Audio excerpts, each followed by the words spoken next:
Fala, Zaturas, tudo bem? Hoje nós vamos dar início ao nosso segundo episódio. Vamos contar com a presença do Dr. Diego, para a gente não estar trazendo só assuntos sobre moda masculina e não se abster do assunto referente à saúde e principalmente à Covid.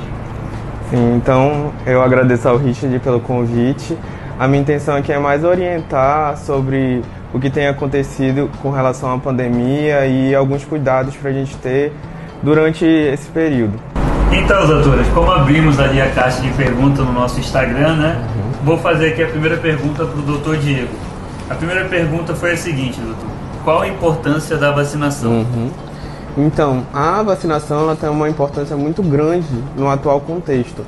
Tanto de diminuir os casos novos, né? Esses casos que vêm surgindo e que vêm cada vez mais aumentando, quanto diminuir principalmente os casos moderados a graves, esses casos que eles acabam sendo hospitalizados e que estão causando colapso no sistema tanto privado quanto o sistema público de saúde. E com o tempo, ao longo dos anos, ou desse ano, do próximo ano, tender a erradicar a doença, né? Como aconteceu já com outras vacinas anteriormente, nas outras doenças graves e que também causaram pandemia. Outra pergunta que nos fizeram foi: existem sequelas pós-Covid de conhecimento médico? Então, assim, atualmente estão acontecendo vários estudos em diversas áreas sobre o que pode acontecer pós-Covid, né? A gente sabe que um dos principais comprometimentos é o comprometimento pulmonar. Existe uma pneumonia que acontece durante a doença e essa pneumonia ela pode deixar algumas sequelas que podem facilitar outras doenças futuramente na região do pulmão. Uma sequela também muito importante que acontece em alguns casos é essa alteração do olfato e do paladar, né?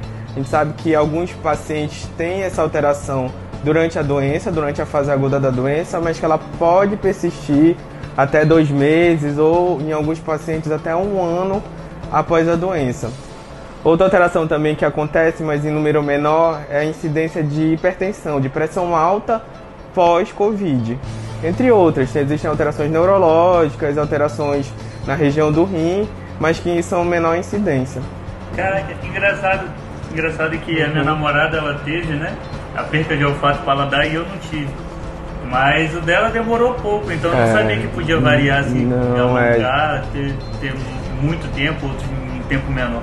Inclusive é um objeto de estudo da neurologia agora, da otorrino, tentar resgatar essa alteração neurológica, essa alteração de olfato, essa alteração de paladar, que ela realmente pode acontecer só no início da doença, ou ela pode persistir aí por vários meses e inclusive não voltar. Certo, doutor. E o senhor tem ali noção ou estudo já referente a qual período de transmissão?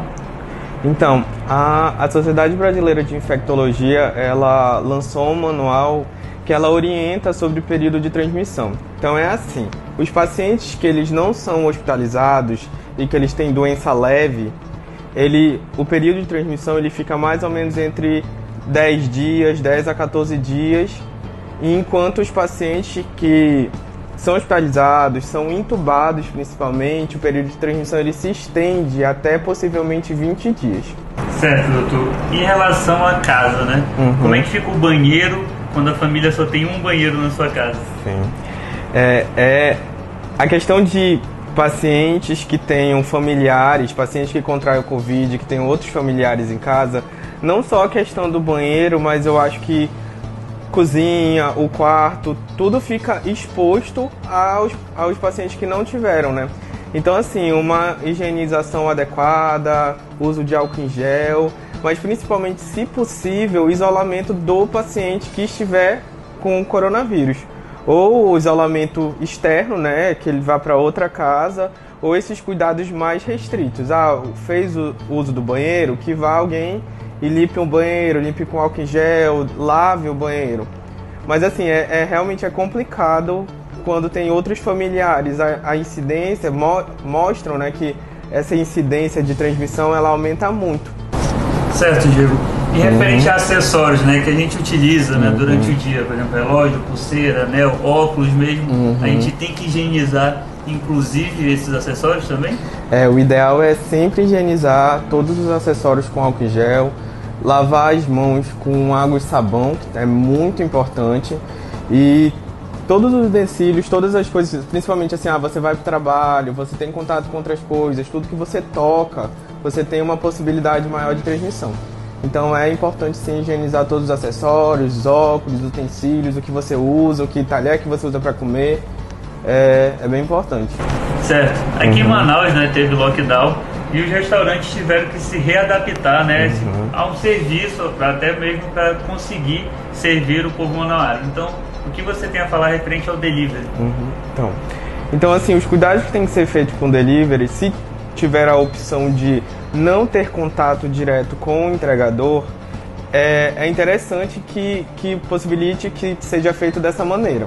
Mas se você tiver contato, que seja com adquirir álcool gel, passe álcool gel no pacote depois de entrega, se possível use máscara na hora do contato e que tenha esse mínimo contato o mais rápido possível. Depois de pegar o utensílio, o pacote, higienize o pacote para poder haver alimentação, enfim. Certo. Um dos sintomas, né, é a perda de olfato e paladar. Tem alguma explicação para isso?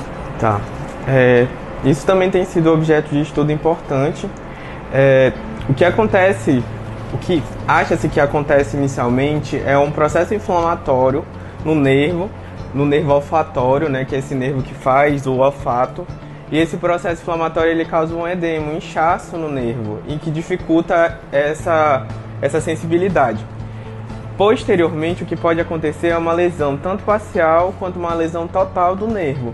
E isso impossibilita que o paciente sinta cheiro ou tenha a questão de odor ao longo de meses ou até um ano depois da doença.